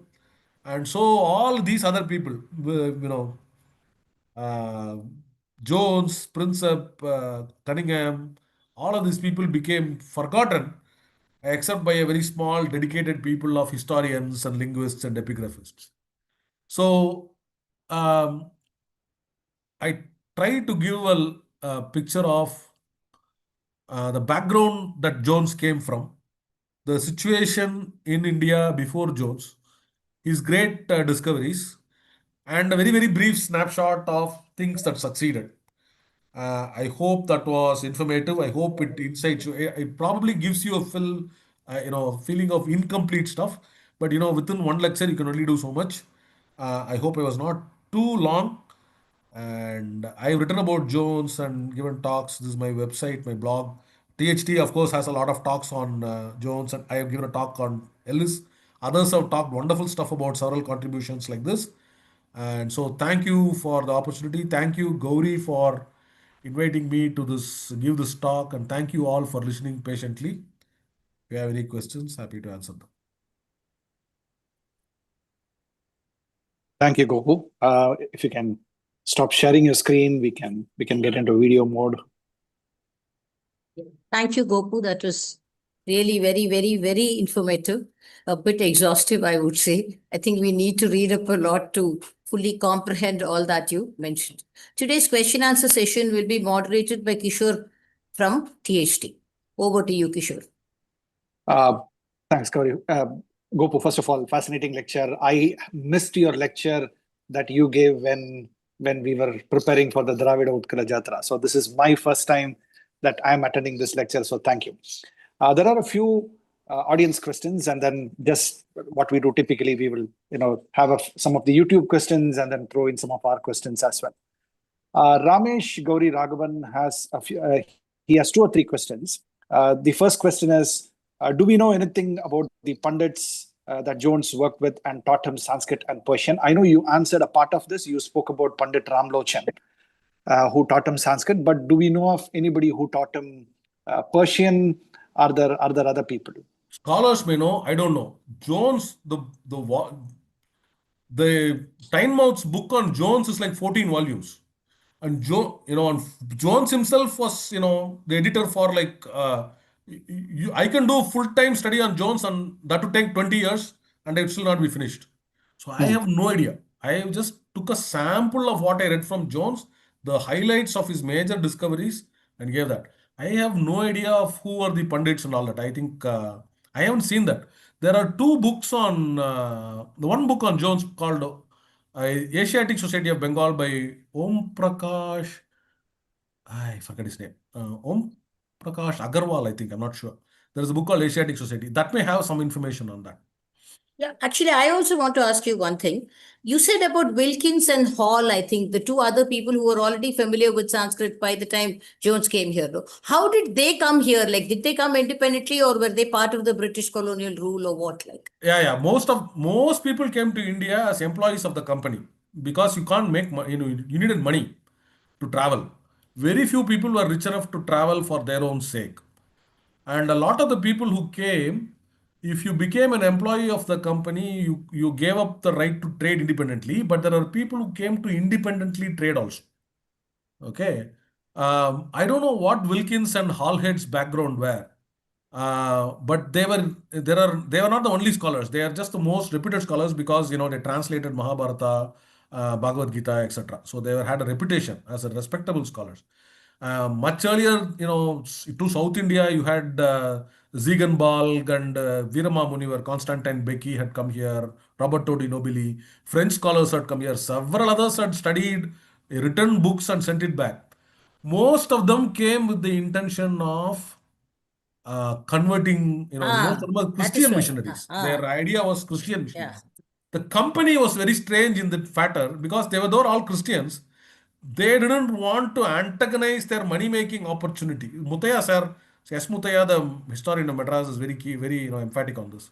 He says the company was always skeptical about the missionaries because they didn't mind them preaching, but they didn't want them to threaten their revenue. They don't want mutiny on their hands, and that's literally what happened in 1857, right? And they tried to force Christianity on the Hindus and the Muslims, even just pork and all that.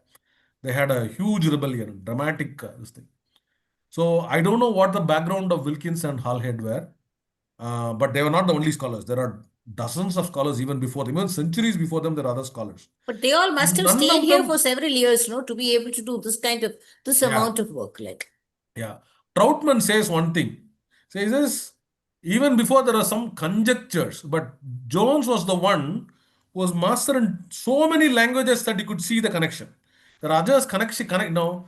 After all, the ancient Greeks came here, right? There were Greek and Sanskrit writing for 400 years after Alexander.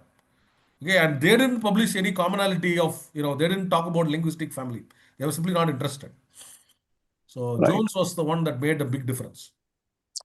So you mentioned about Jones being familiar with a lot of languages like French, Italian, Persian, Greek, and Latin.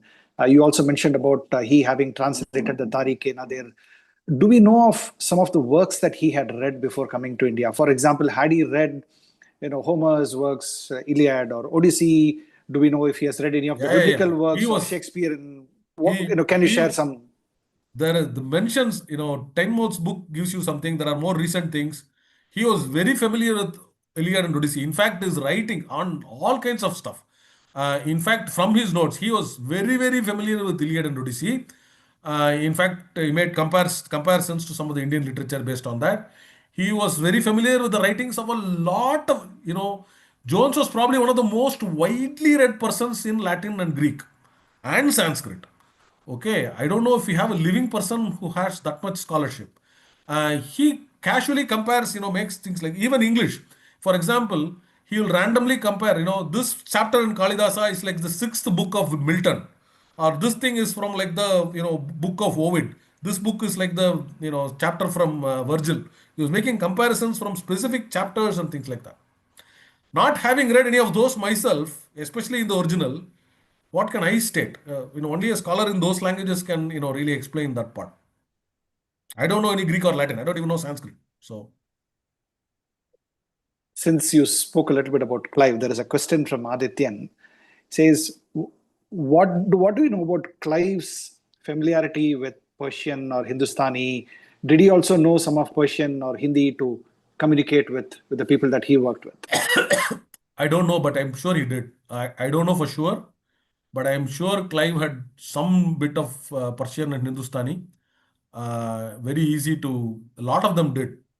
But I am not 100% sure because a lot of them never bothered learning, and um, he didn't write or any such thing. So I can't give a very clear answer on that. Sure. I don't know. It's the real answer. But I'm Uh, conjecturing that he did. Talking about Jones's career as a lawyer, there is a follow-up question from Ramesh Gauri Raghavan. What role did Jones have in promoting the use of Manusmriti as the code of Hindu personal law in the company? Did he have a role? If yes, what was that? He was only taking, yeah, he had a role because he was translating it. He didn't finish the translation. In fact, I think Colebrook finished the translation. The local scholars were, there was other books. There are, um, so even we Indians don't know this. Most Indians don't know this. There are 14 Smritis called Dharma Shastras. Manusmriti is one of them. All the from Indian inscriptions, you can see Chola inscriptions or any other inscription. You can see that a Pandit, somebody to be a scholar and official, he only had to be a master in any one of the Smritis. He doesn't have to be Manusmriti.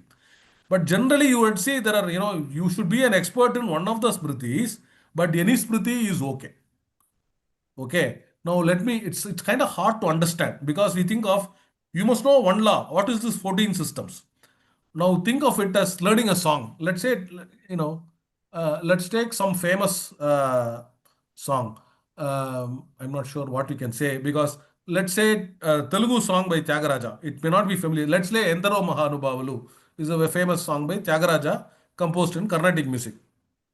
Now, so as a Carnatic musician, you are expected to know Entro Mahanubavalu by Tyagaraja. But suppose there is a different school which sings it in a different raga or in a different tune, and you learned that, and it was acceptable to some people, right? What was that? So, for Sanskrit, you are expected to know Panini's book on grammar. But if you didn't know Panini's book, but you know Katyayana's book on grammar, they were okay with it. You were expected to know Valmiki's Ramayana, but if you know Kamba Ramayana, they were okay with it. Like that, any of the 14 Shastras, if you knew, people were okay with it. But all the scholars said the 14 Shastras compiled by the Rishis are all acceptable, but Manusmriti is the best of them. So, uh, Manusmriti was taken as the default Smriti. For the lot of the Shastras are very similar in their, supposed to be very similar in their structure. There are just some minor variations in their content in terms of financial principles or punishments or categorizations, rules, etc. He played a role. In fact, there were other books like Mitakshara. Mitakshara was a book that was prevailing there, where they talked about, it talks a lot about inheritance laws, because inheritance was the biggest thing that they had to deal with, right? Most of the cases were family court cases or, fighting over in who possesses what, possession law. And so Mitakshara was the one that they were using. But Jones definitely had a role, but it was not just him. It was all the scholars. And I don't know how dramatically influential it was because it was not influential for long. Because by Macaulay's time, they had started getting rid of it and they were imposing in British law, rejecting Manusmriti. Barely 40 years later. Right, right. A question from Ramamurthy Shankar. Did Jones study the geographical origins of Sanskrit? You mentioned about the family of languages that Sanskrit had a similarity to. You definitely mentioned that in your presentation. Did he make any theory of whether it was indigenous to India or whether it was brought by migrants from Europe? Did he say, No. or did he have any view of that? Those theories did not exist at that time, but the Aryan migration theory, immigration, invasion theory, and all was not there at that time. But once Jones, one of the statements that Jones makes is that the Hindustani at that time, that is the Hindi dialects, not the Sanskrit. There are several Hindustanis being spoken, or Hindi, or variations of Hindi. Okay, the several dialects of Hindi were being spoken, of which the scholars themselves concede that the one spoken in the area near Mathura near Delhi, that was the purest form. That was the most closest to the original Sanskrit. And that was that is a mention. Brajabhasha or Vrajabhasha, something like that he Braj Bhasha. mentions. Braj Huh? Bhasha. So he says that is the language that is spoken. And so he mentions that there are variations of geographical variations of Hindi. And the closest, the purest one. And I think they mention later on, other scholars said there is something like Avadi. Avadi, yeah. And they say that is the Shuddh Hindi or something like that. For Sanskrit, I don't think he mentioned that, but for Hindi only he does that. Okay. And a similar question from Biju Joseph. Did Jones write or say anything on the Tamil country? No. To the best of my knowledge, he wrote nothing at all about South India. He knew nothing about it. In fact, that those discoveries came much later. I mean, he had write-ups and letters. I mean, the first published essay was Mahabalipuram, right, by Chambers. But at that time, he just assumed that all Indian languages were born from Sanskrit, and that only happened much later. Jones did not write much about the other languages. Sanskrit, Bengali, and Hindustani and Persian he wrote. I don't think he wrote much about the South Indian. It's too far away for him, to the best of my knowledge. Again, remember, his volume of work is humongous. I have barely scratched the surface of what Jones has written. I just took some samples that I like, that plant sample or that, the orthography sample, and I showed that. That's all. You mentioned about he traveling from Kolkata to Madras. Was he traveling, or were these only essays that came up in the Asiatic Society? Kolkata to Madras.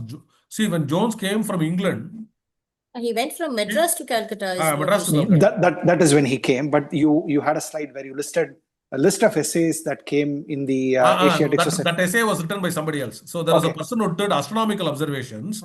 That person, I don't remember what his name is. It's there somewhere. It's one of the early volumes. It's there. A person who traveled, not Jones, somebody else completely. He was an astronomer. Remember, Jones was not an astronomer or a mathematician, though he was interested in the subject. This was an astronomer with a telescope traveling from Calcutta to Madras or Madras to Calcutta, because his first two observations are Tiruvatiyur and Veperi. Then he goes to Masulipatnam, Visakhapatnam, and then a couple of places in Orissa, and then something like that, and finishes up at Calcutta. So it is that person, not Jones, who did the observations and recordings. The last question from Ramesh is that you did mention about his essay on chess. Did Jones say anything about the origin of chess being again native to India, or whether this was a variant of a European game? So in his very first essay, the one where he declares Sanskrit as the famous third lecture, where he says Sanskrit is of this great antiquity, more perfect, and probably has an origin. In that essay, he says a ton of other things. He even there is where he says, you remember the three great discoveries he mentions, right? Using apologues, that is this stories of using animals like Hitopadesha, Pachatantra, that style. And that is where he mentions that chess is, I don't know if he has a separate essay on chess and where the origins are. In that line, he makes casualty. He makes a lot of mistakes in that essay, and he even makes a lot of wild conjectures which people have not followed up in that essay. For example, he says in Peru, near Argentina, in Peru, in South America, there is a festival called Rama Sitova. And obviously, it must have been influenced by Ramayana. Rama Sita must have influenced it. We don't know if he followed it up. We don't know if there is anything related or something like that. But he mentions that in that essay. He thought Buddha was from Africa. He thought Ethiopian and ancient Indian Sanskrit had some connection. And later on, it showed, people showed that Buddha was not from. He even thought that Buddhism was older than Hinduism. And much later, people realized that no, Buddhism is much, much later. So a lot of things that he made mistakes on. Actually, now that you're mentioning it, he also said Hitopadesha is written by Vishnu Sharma, whereas it's written by Narayana, and I think subsequently it was contradicted by other scholars, isn't it? It could be, yeah. Right. Does Greek and Latin also have a Napumsaka Lingaha? Does it have a neutral version, neutral gender? I am told they do. If you go to Wikipedia or any of this thing, they do have neutral, and what is one of the keen things, identification. I don't know if everything has it, but I think they do have those neuter genders. Right. I think almost every language has them. But yeah. So again, 1783 is when he comes to India, and then 11 years, 1794. I'm just looking at what happens during that time. Here's a man who spends most of his time living around the Bengal and Bihar area. Is that fair to say? Right. Mostly in Calcutta. Mostly in Calcutta. And there are no wars happening in that part of India at that point of time. The only war that is happening is the Anglo-Mysore War at that point of time. This is the 1780s, late 1780s. The first Anglo-Maratha War is over. Warren Hastings has already come 1770 odd or whatever, right? Is it fair to say that Jones's phenomenal work was not affected or was not impacted by a lot of political upheaval or any wars that were surrounding him? Yeah, Calcutta was very peaceful. So that was huge, right? Um, but yeah, so that was a very huge factor. That Bengal, by Warren Hastings period, um, there was no trouble at all. The Nawab of Oudh had, given up. The Mughal emperor they had so much land under their control, and no major. There are some skirmishes against the Dutch and the French and all that, but I don't think it affected anything in the Bengal area. Largely a period of relative peace Yeah, in extreme that part peace. of the country. Right. Right. Yeah, I had a related question. If Jones was doing so much of research, did he do any judicial duty at all? Oh, there is extensive regulation on how he scheduled his timetable, what he did. We have so much information on, this. We know nothing about Chandragupta Maurya or other people, the great historical figures. There was one guy who visited Jones and said at the Jones dining table, Jones called out Othello, Othello. So the man was expecting, first he was expecting an English servant to come. Then he was saying, if it's Othello, maybe it's an African servant who will come, right? A black person. Then he thought maybe it's a black Indian fellow who will come. Nothing came, not even a dog came. Then slowly a tortoise came. Jones had a pet tortoise called Othello. And so you have this kind of information. He actually talks about his full schedule, his daily life. He says early morning he gets up, he takes a cold bath, he takes a light exercise by going around on a horse. He comes back, he takes some very light refreshment.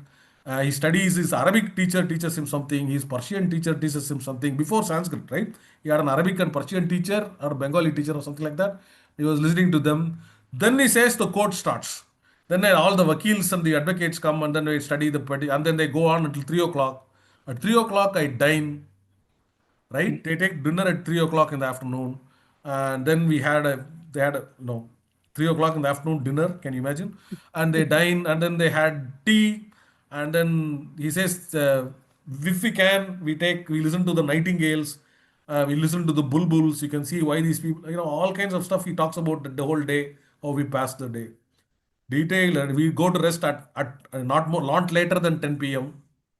He says all of that. So, and remember, it's Bengal, so the daylight is sometimes up to 8 o'clock or so, I think, right? So, so he says he never strained. He had an eye accident when he was young. He nearly pulled his eye out with the hook or something, and so one eye had some poor eyesight. So he didn't strain himself by reading a lot with candlelight, but he probably had to do it in the winter times, and candles were very expensive then. So probably not a lot of reading at night. So Right, right. Tell us more about the biography of William Jones. One, you said that to read about that is mostly the works of William Jones, that is the Asiatic Society's 13 odd volumes, right? yeah. And More than that. But Jones' contribution was that many volumes. Yeah, he edited several volumes. 10 years he was editing. He was prolific. Okay, I don't think I can read the Mahabharata before I finish reading I can read the entire Mahabharata before I finish reading the, edited journals of the Asiatic Society, just edited by Jones alone. There is that much of it. And even Tenmo's book, I don't have Tenmo's book. It's all online. The book is not available. You have to go read a PDF. I don't want to strain my eyes. I'm already, reading all these things online. And some of the scanned copies are very, very poor. But I read about some of the earliest parts where he talks about the mother and, imagine that the chairman of the East India Company, one of the most richest people, talks about person who's, effectively his employee. Later on, writing a biography of a judge of the Supreme Court. He never became Chief Justice. He was always only a puisne judge. But because he was such a great scholar, the chairman of the company writes a book about it. How many chairmen of how many companies write books? Almost nobody. Nobody writes biographies. So I haven't read that book. That book is not available. I don't know if it's available in a paper copy. If there were, I would get it. But even that book seems to be multiple volumes, and a lot of it is letters. So Taimur didn't just write a biography. He compiled, 10 years worth of letters, correspondence from Jones to others, and to Jones, from others and all that. So it's not just a story of his life. Badri on the YouTube chat mentions that the book is Oriental Jones by Michael J. Franklin. That's a more recent book, I think. Right. Yeah. Any further questions, Gauri? No, I don't think so. If you have any questions. No. I think I'm good. Thank you so much, Gopu. It's been a very enlightening session. Thank you so much for this. And back to you, Gauri. Yeah, I think Thank it's you. also given us a lot of pointers on what we should be reading about if we want to know more in this direction. And thank you so much. It was really very, very insightful and nice. And Thank you all. Thank you, Kishore. Yeah. Thank you, Gauri. wish all our audience a happy new year once again. And we look forward to meeting you again on the first Saturday of February. That's all from Tamil Heritage Trust. Thank you. Goodbye.